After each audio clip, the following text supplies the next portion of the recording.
Welcome to the next episode.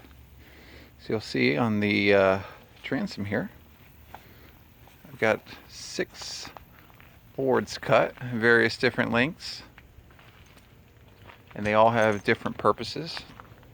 We're going to kind of go over in this series why I cut these 6 boards. You'll see that we've got 1/2-inch holes drilled in the center of all of them. I have them labeled inside the boat, back of the boat, same thing across the different lengths. The reason being is if you've ever worked around certain types of lumber before, you have to crown it. So this is pretty straight lumber, but I wanted to make sure that it was crowned in the right direction, so that's why I wrote that the way I did. The other thing too is you want to make sure with various lengths, you want to make sure you're drilling in the center. And the reason being is this is the clamping device that you're going to be using to permanently attach the transom, this little guy here, to the boat. And you need something that's going to be able to squeeze it real tight. So that's why we've kind of devised this clamping system here. It was, I believe, a total of 4 96-inch 2x4s. I used the white wood, which could be pine. This looks like a fir. It's got a little red in it, so I believe this is like a fir. Pretty good quality wood. Just make sure when you go to get your 2x4s that they're all pretty straight. If you happen to get any 2x4s that are really crooked, it's going to really throw off your transom when you go to grip it. So definitely take some time and make sure you get some good quality lumber. The other thing you're going to need is you'll need some 1/2-inch all thread. If you don't have a hacksaw, make sure you get a good hacksaw too. You'll need that to be able to cut it. I just got one piece. This is a 3-foot piece of all thread, and then I've got matching washers and nuts on each side. So the reason you'll need these is you need to be able to clamp, right, the inside and the outside, and that's what this is designed for. Let me go ahead and, since this is kind of the shortest piece, I'll show you how it's clamped together using the all thread. So I'll go ahead and first loosen this nut off here. All right, and let's go ahead and set this up. All right, so you'll see what we've done essentially is we've passed the all thread through where the bowling pin goes, and that's primarily the reason why you have to cut the bowling pin out before putting it in the boat, because otherwise you have no way to secure the new transom to the boat. So you have to cut a hole through it. And if you're going to cut a hole through it, you might as well cut out the bowling pin. So that's kind of the whole reasoning there.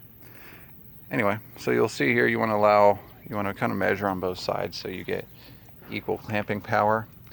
And before we even get the peanut butter or the Cabosil epoxy mix put together and this being inserted into the boat, we're going to go ahead and do it dry run, meaning we're going to go ahead and attach all these boards as they're supposed to be before we even make it a permanent attachment. This way you make sure if there's any gotchas or if there's any things that you need to change ahead of time, you've got all your material laid out.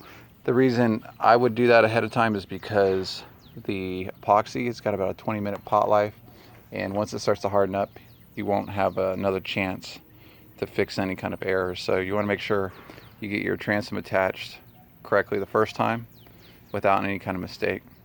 Otherwise you're going to run into some issues. So you can see how this is attached here. Got the all thread going through both sides. Like I said, I cut them about 1 foot, so it kind of allows some room for error as you're installing this. Now, because I'm on sawhorses here, I won't install the other two. I'll wait to show you what those look like when we get them in the boat. But what I will do is I'll show you how I designed it. And it's going to be different for each person. in their boat. So that's why I wouldn't say memorize the length of boards that I have here, because that's not going to be accurate. Your transom obviously is going to be a different size, and if it's a different size, then obviously you're going to need a different length board. All right, so you'll see you want a board that can get to the outer edges of your transom to make sure these edges here are perfectly secured downwards. And to see, I've already measured it, but it's a little difficult when you're, there you go. Yeah, so there's probably like maybe a 1/2 inch on each side. Pretty good. And then we've got this other one here, which is going to secure the bottom portion.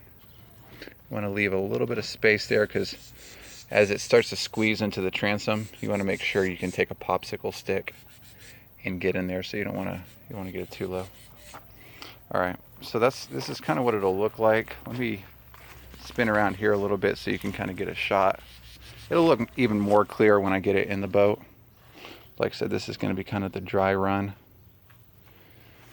what it looks like. So you'll have the appropriate amount of gripping power across the bottom, and then also, as you can see here with the one that I did attach on top, the main thing, like I said, is make sure you're allowing enough board there so you get a good clamp.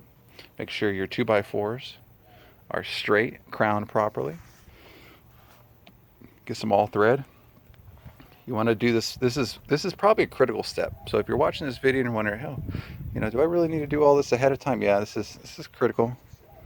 If you don't take the time to get this done ahead of time, you're gonna possibly put yourself in a bad spot. And why do that, right? It's not worth the hassle of running into some problems. The other thing too is, you may have noticed I haven't drilled the drain hole. Thought about drilling it now. It's actually not that big of a deal. I believe it's a 3/4 inch hole that I drilled down there. I tend to drill it while it's in the boat, because then it has the epoxy goop all around the bottom. I say epoxy, but I'm trying to be consistent.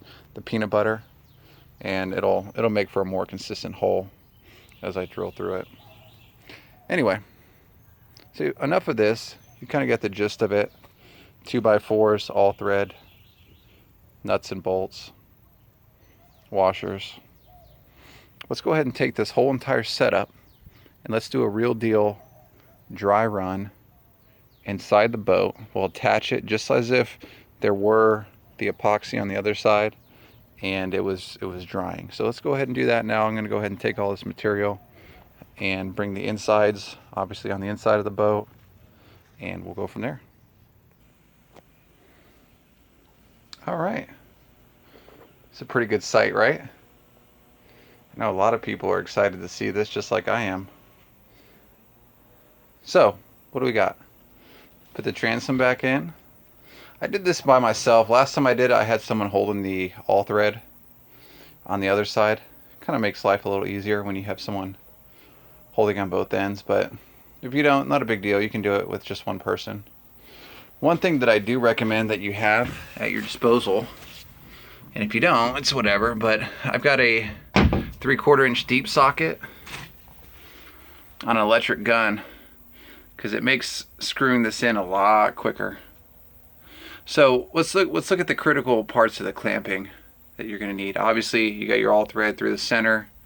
You want to try to center up the right, left side. Same thing over there. Make sure you leave enough space. That's kind of why we did that.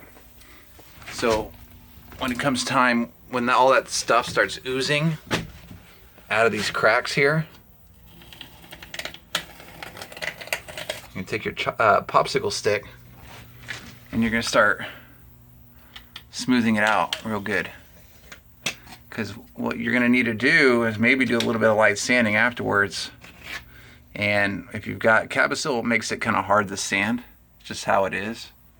You can add some 3M bubbles to it. It'll kind of help it out. But if you're not using 3M bubbles and you're just using Cabosil, it is kind of difficult to sand it out. So anyway, do yourself a favor and try to make sure you smooth it out as you apply the peanut butter. But anyway, enough about that. You need to make sure you've got enough room to kind of smooth off in this, because if you bring this board all the way here, you won't be able to smooth it off and you'll have that same problem. So it's kind of the motion that you're going to be doing. And if you tool block yourself, you're not going to be very successful. And you can see here, this is why I said I'm going to wait to do the drain hole, because depending on the angle that I come through at, it may actually blow out some of the bottom. I don't know, we'll see. So I feel better if it was full of epoxy anyway, and if I drill partially through the epoxy, at least it's a straight shot. It'll drill through it, no problem. I don't want to have it where if, you know, the hole starts to come out a little bit here, it blows out part of the bottom. Yeah, I'm not interested in that. Plus you got to worry about epoxy getting into the hole, and then when I put the brass insert through it, that's going to be a problem. And since we're on the conversation of talking about the drain hole, you'll see people who, when they rebuild their transoms, they make this huge like U cut out, as if like this is the sole reason for why their transoms rots. The two that I've done so far, all the transoms have rotted because of right in here. The water gets in between these cores and it leaks that way. I've never seen one leak as a result of that. If you saw the one that I did when I cut this one out earlier, it actually, this part of the wood was still good. So it had actually leaked this way and that way. So anyway, enough about that. So this is what it looks like. Pretty easy. The dry run is very successful. Run your finger kind of across the top and sides. Make sure there's no, you know, obvious major gaps in there, because if there is, there may be something stuck, or it could be signs of a bigger problem. So yeah, no voids or anything. Let's go ahead and take a look at the back. Okay, so you notice I used equal length boards to match what was in the inside. You may find with your boat design that some of these can't be the exact length. That's fine. Go ahead and cut them a little shorter, whatever you got to do to match them up. But the last one I did, I had to actually change the outside dimensions based on what was on the inside. It was kind of two different sizes, but no big deal. It'll still clamp real good. Here's some things you want to pay attention to, is like this surface right in here. This is pretty much clamped down how I'm going to keep it when I go to apply the epoxy in there. You want to make sure that there's no excess gaps, especially like right in here where the drain hole is, where the old live well hole was. This one, it looks good. You're going to have resin just pouring out of this hole and that one and all these little spots here. So make sure you've got some popsicle sticks nearby, because you're going to need to cut these edges off. I mean, not cut them off, but you'll need to smooth them off because they're going to be full of the resin, epoxy resin. You'll see here, like there's some spots where we need to smooth over with the grinder afterwards, and we'll do that. The fine tuning is not a big deal. You can see up there, there's about 1/8 of an inch sticking down. It's better to have a little too much hanging off than too little. So yeah, I think it looks pretty good. I'm pretty happy with this. So this is pretty much going to be your tutorial for how to clamp on a new transom. I'm not going to show you the video of me actually doing it on this episode because we're already about 15 minutes. We'll save it for the next episode, but this is going to be pretty much it. So at this point, what I'm going to do is I'll leave the all thread as it is here, and I'll go ahead and loosen off one of the sides and just pull it out with more than likely, I guess I guess it'll probably be on the outside. I'll leave the all thread on the outside. And then we'll actually put the peanut butter, which is the epoxy, 1/2 inch chop strand, Cabosil. And we'll actually put it on and mix it, attach this thing permanently. And then we'll get to the tabbing afterwards and we'll be that much closer. I hope you liked the video. If you're not a subscriber, hit that subscribe button. Like the video if you thought it was helpful. Leave some comments. I'll be more than happy to answer them, time permitting. We'll see you on the next episode. Have a good one, everybody.